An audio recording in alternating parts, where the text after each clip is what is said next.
Disclaimer: I am not a therapist nor a psychologist, so please do not use me as an alternative to either. I am just a guy on the internet using life lessons I've learned in the hopes that it helps someone else. So without further ado, enjoy the video. Discipline, or more so self-discipline. The act of training oneself to do something in a controlled and habitual way. Now I've been on a self-improvement journey, trying to meditate more often, spend more time developing healthy sleep, work, and food habits, and going to church to deepen my understanding and relationship with God.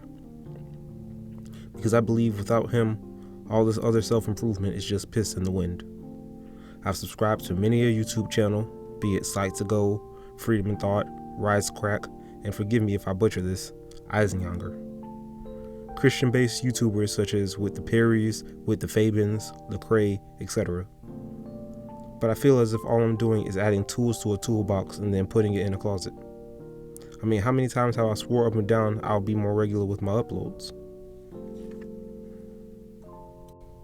This time, the latest thing that happened to me is my phone got stolen.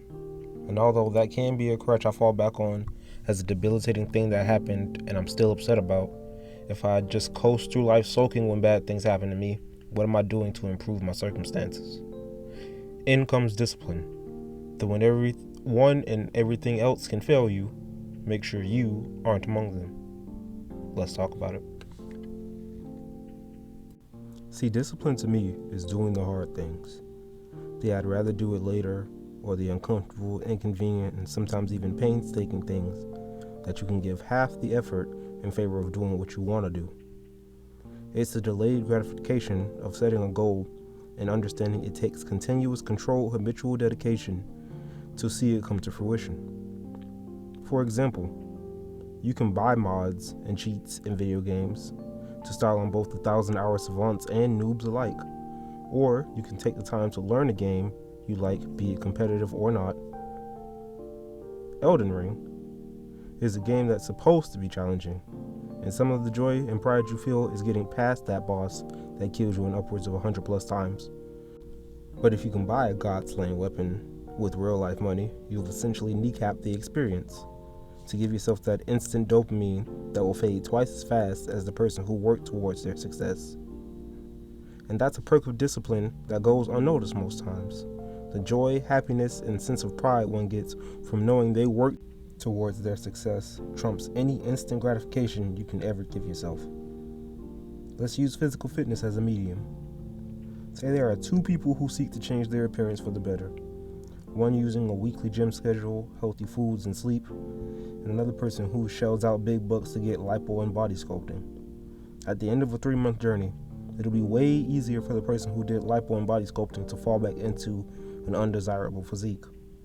Whereas the individual who stayed on a weekly routine and healthy diet will be in a naturally better position in life.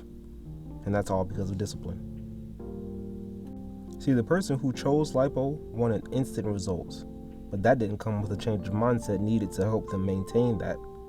But the person who forced themselves, even on the days they didn't want to go out of bed, or would rather splurge at McDonald's to go to the gym or to eat that steak and broccoli instead, has been training more than their body to be ready for the change they've spent the last 3 months manifesting. So trust the process of putting in the work, because as they say, hard work beats talent when talent doesn't work hard.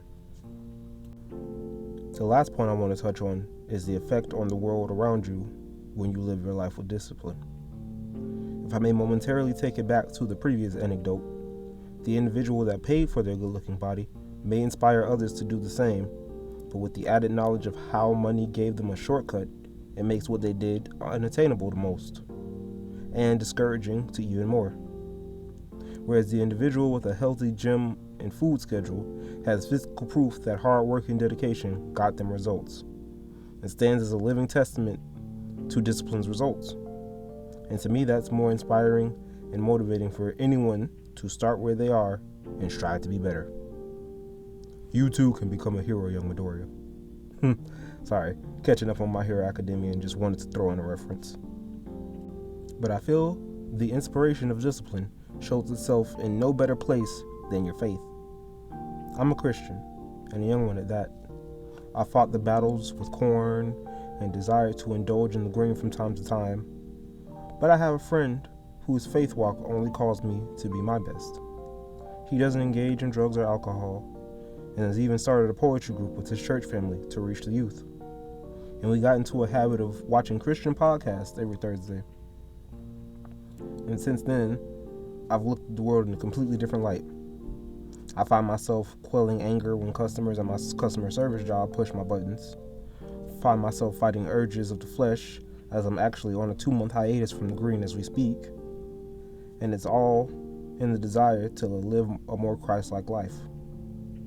See, where the material items of life have to offer just keep getting more shine, flair, glitters, etc., peace, love, and happiness for your fellow man is something that just can't be bought to sped up the process. It has to be learned and habitually trained to improve. And I see no better teacher than the Bible. But don't take my word for it. Give it a read for yourself.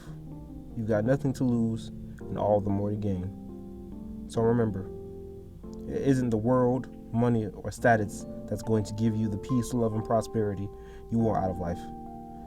It's the change in mindset and the discipline to stick to that change that changes you to become the best version of you.